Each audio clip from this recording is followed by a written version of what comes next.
الحمد لله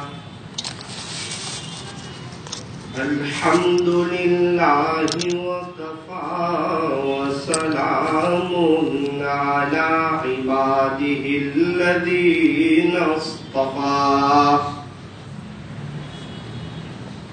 أما بعد فأعوذ بالله من الشيطان الرجيم بسم الله الرحمن الرحيم بل تؤثرون الحياة الدنيا والآخرة خير وأبقى صدق الله مولانا العظيم وقال النبي صلى الله عليه وسلم كن في الدنيا كأنك غريب أو عابر سبيل وصدق رسوله النبي الكريم ونحن على ذلك لمن الشاهدين والشاكرين والحمد لله رب العالمين.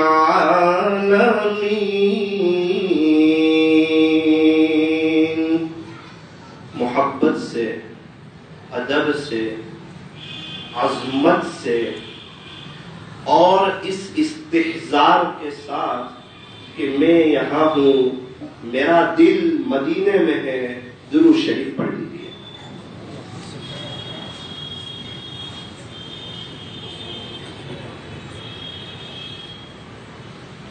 اللہ تبارک و تعالی ہمارے درود شریف پڑھنے کو قبول فرمائے اور اللہ تعالی ہمیں موت تک کثرت سے، ادب سے، عظمت سے اور اس استحضار کے ساتھ کہ میں یہاں ہوں، میرا دل مدینے میں ہے، درود شریف پڑھتے رہنے کی توفیق عطا فرمائے. جب بندہ کوئی نیکی کا کام کرتا ہے تو نیکی لکھنے والا فرشتہ نیکیاں لکھتا ہے، اور جب بندہ کوئی گناہ کا کام کرتا ہے تو گناہ لکھنے والا فرشتہ گناہ لکھتا ہے. لیکن درود شریف ایسا جامع اور قیمتی عمل ہے کہ بندہ جب درود شریف پڑھتا ہے تو دونوں فرشتے مشغول ہو جاتے ہیں، نیکی لکھنے والا بھی، گناہ لکھنے والا بھی.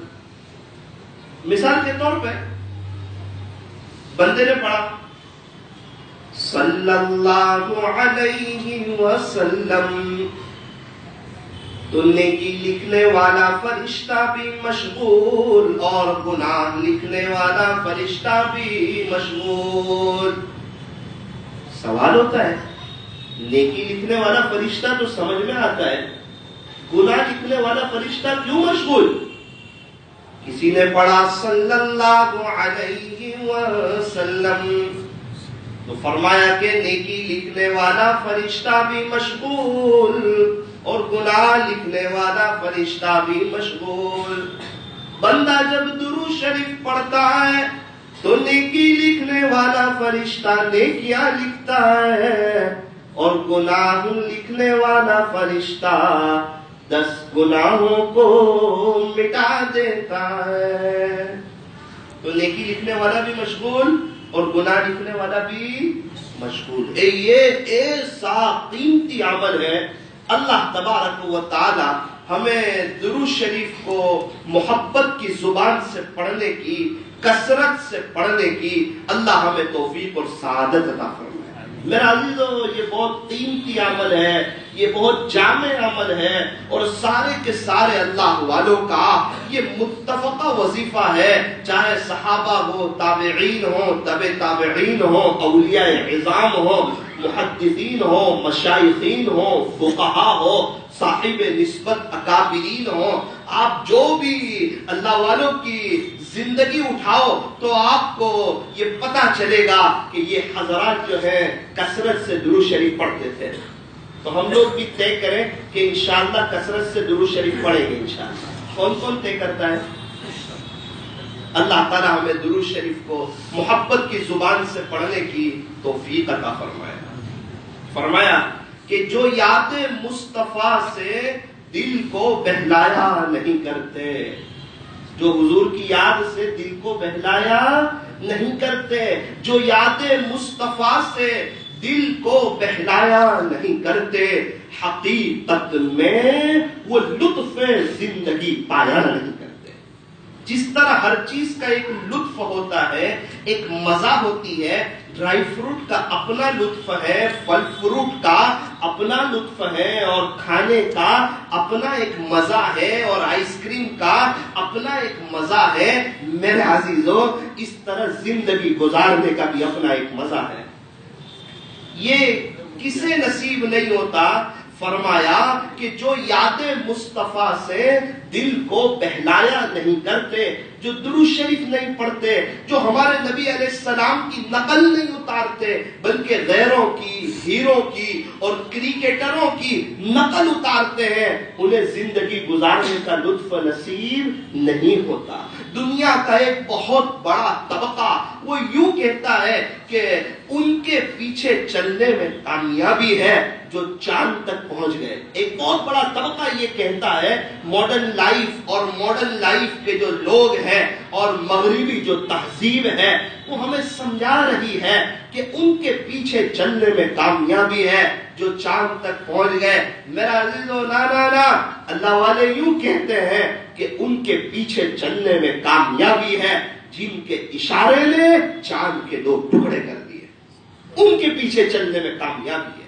ان کے پیچھے چلنے میں کامیابی نہیں جو چاند تک پہنچ گئے، ان کے پیچھے چلنے میں کامیابی ہے جن کے اشارے نے چاند کے 2 ٹکڑے کر دیے.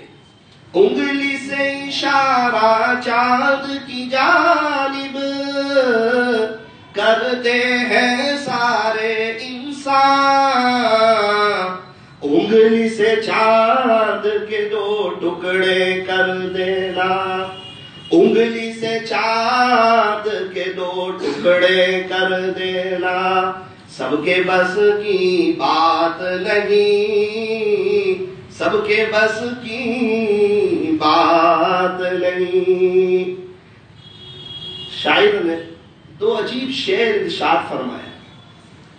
اللہ والوں کی زندگی کا وہ خلاصہ ہے. اللہ والوں کو اس کی توفیق میسر ہے. اللہ کرے ہمیں بھی ہو جائے، مجھے بھی ہو جائے، آپ کو بھی ہو جائے. شاعر کہتا ہے آگے، ذکر خدا میں ہر دم رہنا سب کے بس کی بات نہیں، سب کے بس کی بات نہیں. ایک ہوتا ہے اللہ کو یاد کرنا اور ایک ہوتا ہے اللہ کی یاد میں رہنا. دونوں میں بہت فرق ہے. ہم لوگ یاد کرتے ہیں اور اللہ والے یاد میں رہتے ہیں. بچے ماں باپ کو یاد کرتے ہیں اور ماں باپ بچوں کی یاد میں رہتے ہیں. دونوں میں فرق ہے. بچہ ممبئی گیا خریدی کے لیے، وہاں سے ایک فون کرے گا، امی میں پہنچ گیا ہوں اور رات آ جاؤں گا انشاءاللہ، آپ فکر نہ کریں. لیکن ماں اس دوران 6 بار فون کر دے گی. وہاں خریدی کے دوران وہ 1 مرتبہ ماں باپ کو یاد نہیں کرے گا اور ماں باپ قدم قدم پہ اسے یاد کریں گے. بچہ بیٹھ گیا ہوگا کہ نہیں، آیا ہوگا کہ نہیں. رات میں 1-2 بجے بھی آئے گا اور بیل بجائے گا تو اس کے ابا اس کو نیند میں سے پوچھیں گے اس کی امی سے، آ گیا بیٹا صحیح ساڑی میں؟ ہاں الحمدللہ آ گیا. اب وہ میٹھی نیند سوئیں گے. اس سے پہلے انہیں نیند نہیں آتی. کیا بات ہے کہ وہ ماں باپ وہ بچے کی یاد میں رہتے ہیں ہر وقت. اسی لیے ایک بزرگ سے کسی نے کہا کہ حضرت یہ بچوں کو کچھ ہو جائے تو ماں باپ بہت تڑپتے ہیں، لیکن ماں باپ کو کچھ ہو جائے تو بچے اتنا نہیں تڑپتے، کیا بات ہے؟ حضرت نے فرمایا کہ بھائی یہ جو ہاتھ ہے اس کو اگر کاٹ کے پھینک دیا جائے تو کٹے ہوئے ہاتھ کو تکلیف نہیں ہوگی، جہاں سے کٹا ہے اس کو تکلیف ہوگی۔ تو بات سمجھ آ گئی۔ بہت خوش نصیب ہے وہ جو اپنے ماں باپ کی قدر کرتے ہیں، بہت ہی خوش نصیب ہے وہ 30-40 سال دنیا کے پیچھے محنت کر کے شاید اتنا نہیں کما سکتا جتنا ماں باپ کی خدمت کرے گا تو اللہ اسے کچھ ہی وقت میں نواز دے گا، پھر اللہ تعالیٰ اسے برکتوں والی حلال روزی عطا فرمائے۔ بہت سی چیزیں ہیں جس کا بدلہ آخرت میں ملے گا، لیکن ماں باپ کی خدمت اور ماں باپ کا احترام اور ماں باپ کا اکرام اور ان کے سامنے ادب سے پیش آنا، ان کی خدمت کرنا، ان کی دعائیں لینا، یہ وہ وظیفہ ہے کہ اس کا بدلہ نقد دنیا میں بھی ملتا ہے، اور وہ یہ ہے کہ وہ انسان مالا مال ہو جاتا ہے۔ اور میں نے اپنی آنکھوں سے کئی ایسے واقعات دیکھے کہ جنہوں نے ماں باپ کی خدمت کی، اللہ نے انہیں آج کروڑوں پتی بنا دیا، دنیا میں نقد فائدہ ہوتا۔ میں بمبئی گیا، ایک ڈاکٹر صاحب ملے، وہ مجھے کہنے لگے کہ مولانا اگر اللہ تعالیٰ نے اتنا نواز دیا ہو کہ اس کو کمانے جانے کی ضرورت نہ پڑتی ہو، اتنا اس کے پاس ہو، تو میں تو اسے یہ مشورہ دیتا ہوں کہ وہ ماں باپ کے قدموں میں پڑا ہے۔ سورت میں ایک فیملی ہے، انہوں نے زیرو دیکھا، کچھ نہیں، اتنی غربت، لیکن ماں باپ کی ایسی خدمت کی کہ میں نے میری ان آنکھ سے ایسی خدمت کرتے ہوئے موجودہ لوگوں میں کسی کو نہیں دیکھا۔ میرے ابا کون آ رہا ہے؟ میرے والد صاحب آ رہے ہیں، جیسا ہم اللہ والوں کا احترام کرتے، کون آ رہا ہے؟ حضرت مفتی صاحب آ رہے ہیں، فلاں پیر صاحب آ رہے ہیں۔ ہم ان کی جوتیاں سیدھی کرتے، وہ اپنے والدین کی جوتیاں سیدھی کرتے۔ کیوں؟ اللہ والے کی دعا ڈائریکٹ جائے اس کی گارنٹی نہیں ہمارے بارے میں، لیکن باپ دعا کرے گا ڈائریکٹ عرش سے ٹکرائے گی، اس کی گارنٹی ہے۔ باپ کی دعا اور مظلوم کی بد دعا دونوں بڑی خطرناک ہیں۔ باپ کی دعا بھی ڈائریکٹ جاتی ہے اور مظلوم کی بد دعا بھی ڈائریکٹ جاتی ہے۔ اس لیے ماں باپ کی خدمت کرو، ان کا احترام کرو، ان کا دل جیتو، ان کے سامنے ادب سے پیش آؤ۔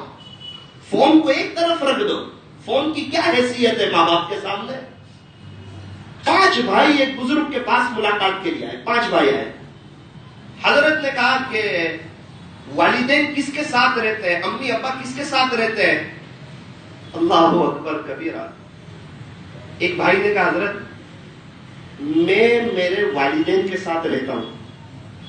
اتنے خوش ہوئے، یوں کہا کہ تیرے اس جملے سے میرا دل اتنا خوش ہوا ہے کہ اگر میرے پاس ابھی 1,00,000 روپے ہوتے تو تجھے دے دیتا۔ تو یہ بھی تو کہہ سکتا تھا نا کہ میرا امی ابا میرے ساتھ رہتے، اس میں ذرا تیری بڑائی آ جاتی، فخر آ جاتا۔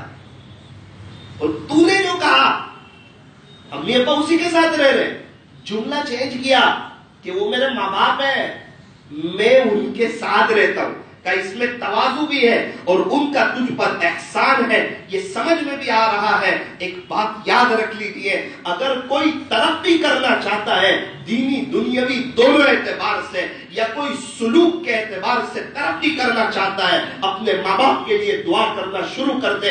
جتنی ماں باپ کے لیے دعا کرے گا، جتنی ان کے لیے خدمت کرے گا، جتنا ان کا احترام کرے گا، خدا انہیں بہت ہی زیادہ نواز دے گا۔ فرمایا کہ ماں باپ کا دل جیت لو، کامیاب ہو جاؤ گے، ورنہ ساری دنیا جیت کر بھی ہار جاؤ گے۔ 10-15 بزرگوں نے خلافت دے دی، اعتماد بھی کر لیا، اور لاکھوں کی تعداد میں مریدین ہو گئے، اور بیانات میں مولانا طارق جمیل صاحب سے زیادہ یہ مشہور ہو گیا، اور اس کے بیانوں کا چرچا ہوا، اور 10-10 لوگ نقد ایک مجلس میں توبہ کرنے لگے، اللہ والے بننے لگے، اور اس کے ہاتھ پر لوگ جڑ کر ذریعے کے طور پر 5 کروڑ لوگوں کی زندگی بدلی۔ وہ 5 کروڑ لوگوں کا تو جنت میں جانا آسان ہے، لیکن یہ پیر صاحب جس سے اس کے ماں باپ ناراض ہیں، اس کے خود کا جنت میں جانا مشکل ہے۔ اللہ تعالیٰ تو غیروں سے بھی کام لے سکتا ہے، دین کا. اللہ کے سامنے بندہ بن کے رہو اور اللہ کے بندوں کے درمیان بھی بندہ بن کے رہو. بندے کو تو بندگی اچھی لگتی ہے، نوکر کو نوکری اچھی لگتی ہے، سیٹ پنا نہیں اچھا لگتا. ہم تو اللہ کے بندے ہیں، بندگی سے ہمیں تو مطلب ہے.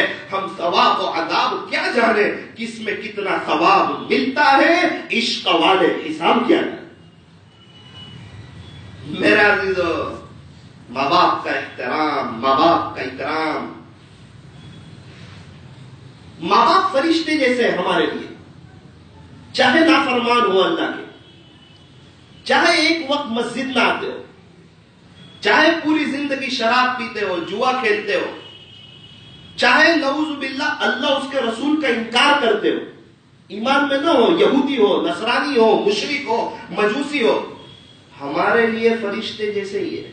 ان کی خدمت کریں گے تو جنت اور انہیں ناراض کریں گے تو جہنم. کہیں پر بھی اللہ نے یہ نہیں کہا کہ ماں باپ مسلمان ہو تو اچھا سلوک کرنا ان کے ساتھ، یہ نہیں کہا. ماں باپ میرے ولی ہو تو ان کے ساتھ اچھا سلوک کرنا. وَبِالْوَالِدَيْنِ إِحْسَانًا مطلق کا، والدین کے ساتھ حسن سلوک کرنا. آج بچہ ماں باپ کی 5-6 غلطیوں کو دیکھ کر ماں باپ سے نفرت کرتا ہے، ماں باپ کی بات نہیں مانتا، ماں باپ کا احترام نہیں کرتا. کہتا ہے میرا امی میں یہ 5 غلطی ہے، میرا ابا میں یہ 4-5 غلطی ہے. ارے بچپن میں انہوں نے جو ہزاروں غلطیاں معاف کی تھی وہ بھول گیا، اور ماں نے جو 9 مہینے پیٹ میں اٹھایا تھا اور ابا جو بار بار ہسپتال لے گئے تھے وہ بھول گیا. جب تو پیدا ہوا، جب تو چلنا نہیں جانتا تھا، جب تو بولنا نہیں جانتا تھا، اور تیرے ماں باپ نے تیرا اتنا احترام کیا، تیرا اتنا اکرام کیا، اور تجھے تیری ماں نے 5-10 ہزار مرتبہ سے زیادہ دودھ پلایا، 25,000 مرتبہ سے زیادہ تجھے غسل کرایا، 50,000 مرتبہ سے زیادہ تیری گندگیوں کو، تیری ناپاکیوں کو صاف کیا. کیا تو وہ عطائیں بھول گیا؟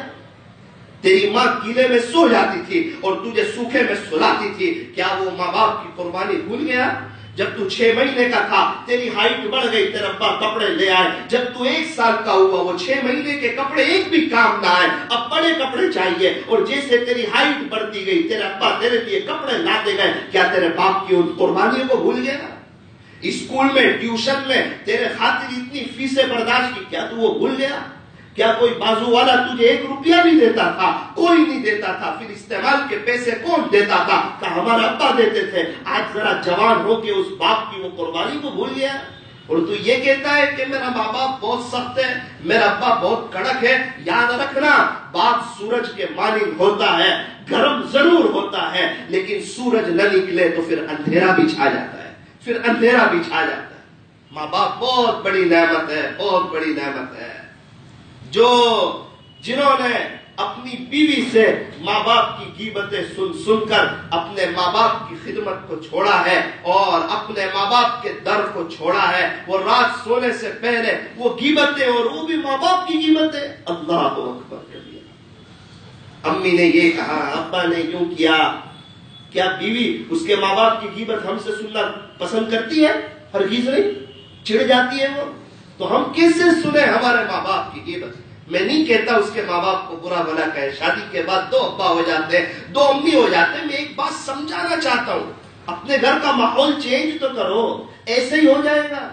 ہم اسے کہیں امی ابا کی غیبت نہ کرنا، مان جائے گی.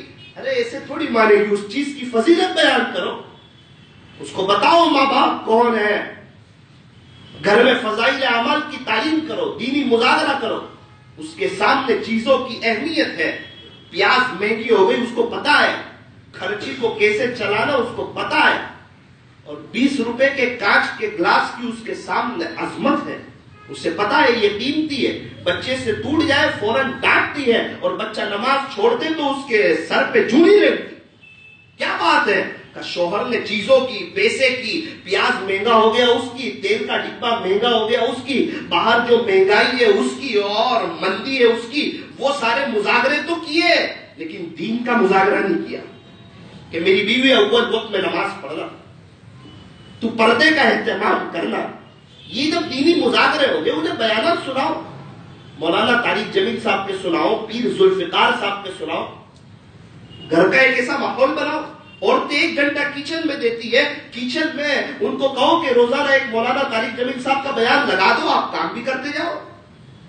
آپ دیکھو وہ کھانا بنا رہی ہوگی, اس کی آنکھ میں آنسو ہوں گے جب اما فاطمہ رضی اللہ عنہا کی داستان سنے گی, اور جب وہ اما عائشہ کی داستان سنے گی, جب رابعہ بصریہ رحمت اللہ علیہا وہ کیسا اللہ سے محبت کر گئی تھی وہ جب سنے گی, اور ہمارے اکابرین کی ماؤں کی قربانیاں جب وہ سنے گی تو اس کے آنکھ میں آنسو آئیں گے. اسے کہیں میری بیوی آپ ماشاءاللہ کھانا تو بناتی ہو, بہت اچھی بات ہے, ذرا وضو کے ساتھ بنا لیا کریں. آپ کوئی بھی چیز کھانے میں ڈالیں, نمک ڈالیں, مرچ ڈالیں, مسالہ ڈالیں, ذرا بسم اللہ پڑھ کے ڈال دیا کریں. میری بیوی جب آپ چمچ کو ہلائیں کھانے میں تو لا الہ الا اللہ پڑھ لیا کریں.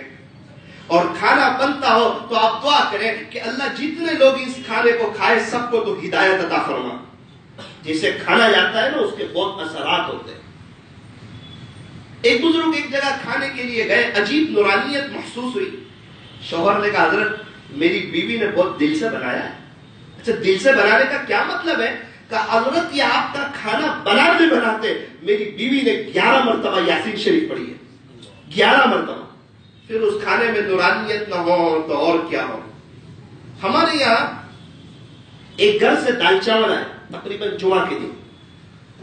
اتنے لذیذ دال چاول میں نے اس سے پہلے کبھی نہیں کھایا, نہیں کبھی دیکھ کے نہیں کبھی گھر کے.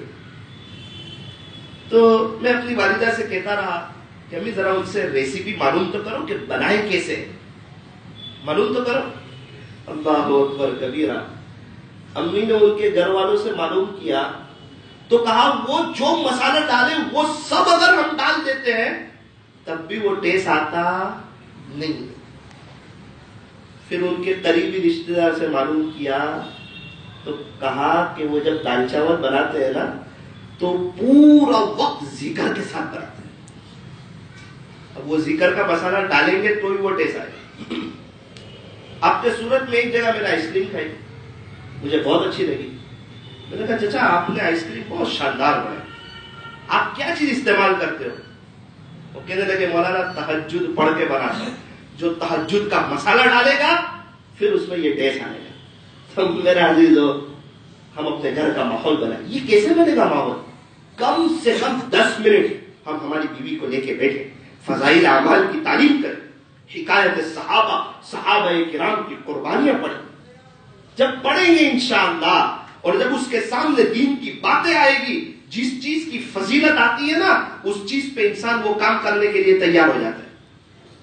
ابھی کسی کو پتا چلے کہ 3 مہینے کے لیے دبئی میں ایک جاب آئی ہے اور جو وہاں جائے گا 3 مہینے جاب کرے گا اس کو جو ہے 5 لاکھ روپے ملیں گے. اوور ٹائم جاب کرنی ہے 14 آورس, 14 گھنٹے. بولو وہ تیار ہو جائے گا یا نہیں ہو جائے گا؟ گھر والوں کو سمجھا لے گا یا نہیں سمجھا لے گا؟ سمجھا لے گا. وہ کیسی فضیلت بیان کرے گا اس کی بیوی کو. دیکھ اپنے تھوڑے حالات میں ہے, 1-1.5 لاکھ کا قرضہ بھی ہے, تو اگر تو 3 مہینے قربانی دے دے گی اور جو میں دبئی جا کر آؤں گا میں تھوڑی محنت کر لوں گا, 5 لاکھ لے کے آؤں گا, قرضہ بھی ادا ہو جائے گا اور اپنے یہ 3,000 روپے والے جو بھاڑے کے مکان میں رہتے ہیں تو تھوڑا اچھے 7,000 والے میں چلے جائیں گے اور 3 لاکھ روپے بچیں گے تو ایک بھاڑے کی دکان لے لیں گے, وہ بزنس شروع ہو جائے گا تو اپنے بچے کو تھوڑی اچھی اسکول میں پڑھائیں گے, گھر میں اچھی چیزیں بسائیں گے. تو وہ کیا کہے گی پتہ ہے, پرسوں جانے والے ہو تو کل چلے جاؤ, کل جانے والے ہو تو آج چلے جاؤ, اور گھر کی آپ بالکل فکر نہ کرنا. کیا بات ہے, اس نے اس انداز میں تشکیل کی, اس کو سمجھایا. اللہ کرے دین کے بارے میں ایسا سمجھاتا تو میری بیوی یہ زندگی بہت مختصر سی ہے, یہ ختم ہو جائے گی. ایک دن تیرا بھی انتقال ہوگا, میرا بھی انتقال ہوگا, کیا پتہ تو پہلے جائے گی یا میں پہلے جاؤں گا, لیکن جانا تو ہر ایک کو ہے. چونکہ دنیا کے سب سے پہلے میاں بیوی حضرت آدم اور حوا وہ دونوں بھی چلے گئے, سب صحابہ چلے گئے, تابعین چلے گئے, تبع تابعین چلے گئے, اور بہت سے لوگ چلے گئے. اب میری اور آپ کی باری ہے. اور یہ جو ہمارے بچے ہیں یہ چاہے 2-3 سال کے ہیں لیکن ایک دن ان کا بھی انتقال ہوگا اور ان کا بھی جنازہ اٹھے گا. جو پہلے ہمارے پردادا ان کے ابا چلے گئے وہ بھی تو کسی کے بچے تھے, وہ بھی چلے گئے, ان کے ماں باپ بھی چلے گئے, ان کے دادا بھی چلے گئے, ان کے پردادا بھی چلے گئے. اور 150 سال پہلے والا صورت میں کوئی نظر نہیں آتا، 200 سال پہلے والا کوئی نظر نہیں آتا، 300 سال پہلے والا کوئی نظر نہیں آتا. اور جنازہ زبان حال سے یہ کہہ رہا ہے کہ جس کو پہنچانا تھا اسے تو میں پہنچا کے آیا، اب تیری باری ہے. اور میری بیوی کفن میں جیب نہیں ہوگا اور قبر میں الماری نہیں ہوگی. جس طرح شادی کی پہلی رات آتی ہے، قبر کی بھی پہلی رات آتی ہے. ہمیں اللہ کے پاس جانا ہے. ہمارا حال یہ ہے کہ تو مجھے مہینے کا حساب نہیں دے سکتی، میں انکم ٹیکس والے کو حساب نہیں دے سکتا، ہم اللہ کو کیسے حساب دے سکیں گے؟ تو ہم کیوں غفلت کے ساتھ زندگی گزارے؟ ایک ہی مرتبہ ملی ہے اور دوبارہ ملنے والی نہیں ہے. اور جنت تو عیش کی جگہ، راحت کی جگہ، سکون کی جگہ، اطمینان کی جگہ، مزے کرنے کی جگہ، پکنک کی جگہ. کھاؤ پیو گھومو مزے کرو. جنت میں تو اللہ کا دیدار ہوگا وقتاً فوقتاً. تو ایسی عالی شان اللہ نے جنت بنائی ہے، اس کو حاصل کرنے کے لیے ہمیں یہاں دنیا میں محنت کرنی ہے، گناہوں سے بچنا ہے، نمازوں کو اول وقت میں پڑھنا ہے. تو وہ دوسرے دن آپ کو کہے گی کہ اپنے ایک کام کرتے ہیں، اپنے بچوں کو عالم بنا دیتے ہیں، حافظ بنا دیتے ہیں. تو ہمارے جانے کے بعد ہم کو پڑھ کے بخشے گا تو صحیح، ایصال ثواب کرے گا تو صحیح. ایک شخص نے اپنے بیٹے کو حافظ بننے کے لیے رکھا 12ویں کلاس سے. مجھے کہنے لگا مولانا میں نے میرے بیٹے کو 12ویں کلاس سے حافظ بننے کے لیے رکھ دیا. میں نے کہا اچانک کیا بات ہے، ایک دم بیچ سے اٹھا کے رکھ دیا، اب کم سے کم پورا پڑھا لیتے. کہا مولانا میرے دل میں ایک بات آئی کہ اگر میرے انتقال کے بعد یہ میری جنازے کی نماز پڑھا دے گا تو اس کو پڑھانا میرے لیے وصول ہو جائے. چونکہ یہ چیز درد کے ساتھ پڑھائے گا، یہ روئے گا، یہ تڑپے گا، اس سے پتا چلے گا کہ کون گیا. اللہ کرے ہم بھی اپنے بچوں کو حافظ، عالم، قاری، مفتی اور دین کا دائی بنائیں. اور اگر ڈاکٹر انجینئر بنائے بالکل بنا سکتے ہیں، لیکن کہیں بیٹا پہلے تو اچھا مسلمان ہے، بعد میں تو ڈاکٹر ہے، بعد میں تو انجینئر ہے، بعد میں تو پروفیسر ہے، بعد میں تو تاجر ہے، لیکن پہلے تو اچھا مسلمان ہے. اور مسجد انوار والوں یاد رکھنا ان قریب وہ دن آنے والا ہے، میرا اور آپ کا انتقال ہوگا، ملک الموت میرے اور آپ کے پاس آئیں گے. یہ جسم ایسا ہی کہ ایسا رہ جائے گا، روح اوپر چلی جائے گی. مجھے اور آپ کو اللہ کے پاس جانا ہے. لوگ تو قبرستان میں لے جا کر اللہ کے حوالے کر ہی دیں گے. بہت خوش نصیب ہے وہ جو جیتے جاگتے اپنے آپ کو اللہ کے حوالے کر دے. اور یہ اللہ کے حوالے کرنے والا اللہ کا ولی ہے. تو طے کرو انشاءاللہ درود شریف کا اہتمام کریں گے، اپنی زندگی کو چینج کریں گے. دوبارہ ملنے والی نہیں ہے. ایک دن مرنا ہے، آخر موت ہے. کر لے جو کرنا ہے، آخر موت ہے. موت سے کس کو رستگاری ہے؟ آج وہ تو کل ہماری باری ہے. آگاہ اپنی موت سے کوئی بشر نہیں. سامان 100 برس کا پل کی خبر نہیں. صبح ہوتی ہے شام ہوتی ہے، عمر یوں ہی تمام ہوتی ہے. گیا وقت پھر ہاتھ آتا نہیں، مرا بیل گھاس کھاتا نہیں. زندگی ہو رہی ہے مثل برف کے کم، رفتہ رفتہ چھپ کے دم بدم. آخر میں ایک نیت یہ کرو کہ انشاءاللہ فجر کی نماز کا اہتمام کریں گے. کون کون طے کرتا ہے؟ سارے طے کرتے ہیں. بہت سے لوگ کہتے ہیں مولانا الارم رکھتے پھر بھی آنکھ کھلتی نہیں ہے. ان کو کہو کہ صبح فلائنگ پکڑنی ہو تو وہی الارم سے آنکھ کھل جاتی ہے. تو کہتا ہے مولانا اس سے تو پہلی رنگ میں ہی کھل جاتی ہے. اس کو پتا ہے سوتے سوتے ممبئی پہنچوں گا نہیں، تو سوتے سوتے جنت میں پہنچ جائے گا. طے کریں. 5 نماز پڑھنی ہے، فجر کی خاص طور پہ نیت کریں. اللہ تعالی ہمیں عمل کی توفیق عطا فرمائے. انشاءاللہ حالات بھی سنور جائیں گے.